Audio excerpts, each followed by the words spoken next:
Miavana malalo amin'ny tompo a fifalina ho antsika amin'ity alady fa 5 manahaka ny trinité ty alady 2 novambra 2024 alady ny sampana mpanazava stily manerana ny fiangonan'i Jesosy Kristy eto Madagasikara. Dia miarahaba anareo a izay mandala ny fitezana skota dia ny sampana mpanazava stily amin'ity andro ity. Ny mofinaina ho antsika dia ny filazantsara Jaune toko faha 1 raisina eo amin'ny 120 ka hatramin'ny 17. Filazantsara Jaune toko faha 1 120 ka hatramin'ny 17. Amen. Vavaka sika.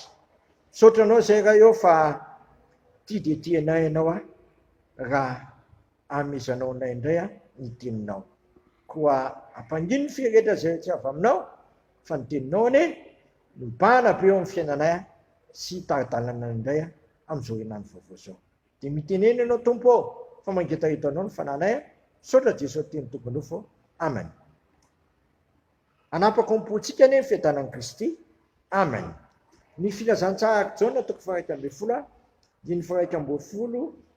120 ka hatramin'ny 17 no anjara mofinaina ho antsika. Amin'ny anaran'i Jesosy. Aroa marika tamin'i Jesosy, tompoko, raha teto ianao tsy maty ny anatahana. Efa fantatro fa na dia ankehitriny zao aza na inona ny inona angatahanao amin'Andriamanitra dia men'Andriamanitra anao. Hoy Jesosy taminy, hitsangana ny anatahanao. Voy marika taminy.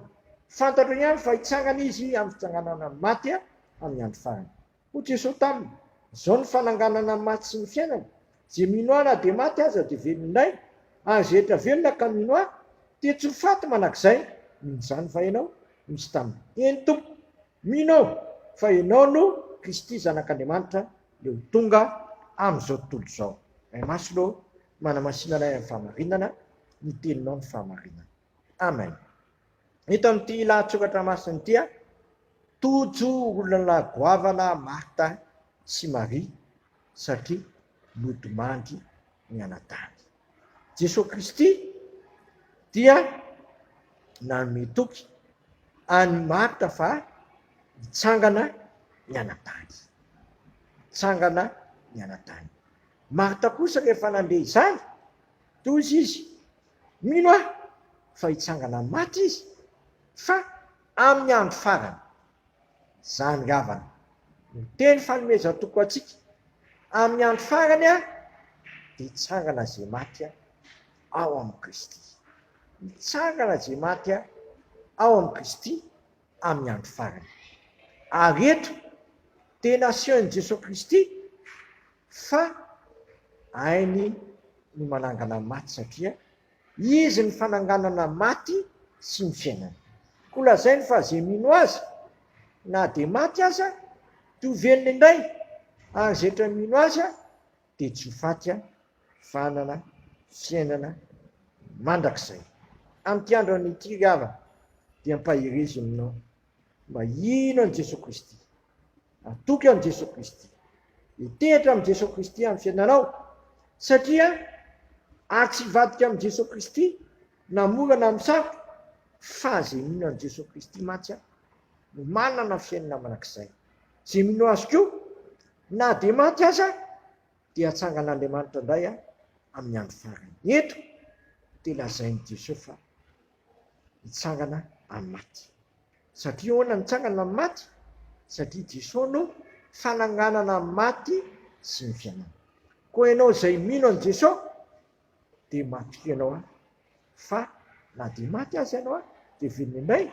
Ary ianao mino an' Jesosy ka mitoetra tsara amin'ny finoana dia tsy ho faty fa hanana fiainana manak'izay.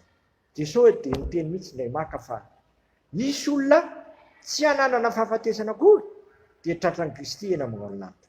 Koa mba hara-piavan'i Kristy eny amin'ny lanitra izasy ianao zay mandray izao teny izao, aoka ianao toetra tsara amin'ny Kristy, atoky an' Jesosy Kristy, ino azy ary tsy hivadika aminy fa raha mino azy ianao na dia maty aza dia velona indray.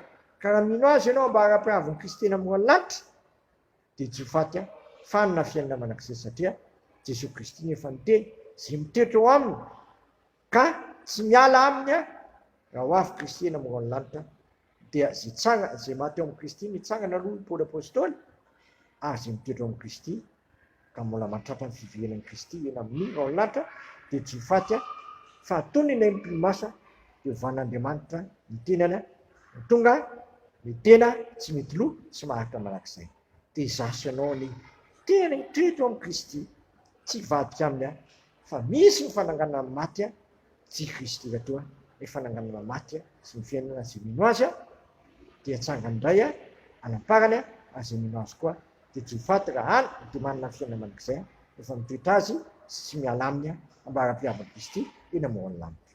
Amen. Dia raha sy misaotranao izay raha eo fa tsy avilanao ho diso anjara amin'ny ilay fiainana dia ilay fiainana manak'izay tsy mino maimam-poana amin'ny finoanan'ilay zanakao sy matoka an'ilay zanakao. Dia ampianaro izay fikitra amin'ilay zanakao tsy vadika aminy toetra tsara aminy fa zay mino azy maty dia manana fiainana manak'izay. Zay mino azy na dia maty azy dia velona indray satria izy ny fananganana maty sy ny fiainana. Dia sitraka ny ary hivavaka hoe ranay izay ny an-danitra masina ane ny naranao tonga ane ny fanjakanao atao ane ny sitraponao etỳ tany tahaka ny an-danitra meny an'iny ny alina sazo anay ary mamelany helokay tahaka na melana izy mika taminay aiza mitondra anay mifakapanahy fa manafanay amin'ny ratsy manao ny fanjakana sy ny hery ary voninahitra manak'izay. Amen. Tanterahany tompo amintsika ane zao todrano zay tononona amin'ny anaray zanaka fanamasina zao raiso amin'ny finoana sy fanantenana ary fitiavan'izany. Ary Andriamanitra ny fiadanana zay mitondra ny Jesosy tompontsika mpiandro lehibe iana amin'ny maty mitondra ny raha ny fanekena manak'izay izany tanteraka anareo amin'ny tsara rehetra anao ny sikapony ka hiasa ao anatinareo zay kasitrahany masony amin'ny alalan'i Jesosy Kristy iza ny fananganana maty sy ny fiainana zay mino azy na dia maty azy dia velona indray ary zetra mino azy dia tsy ho faty fanana fiainana manak'izay.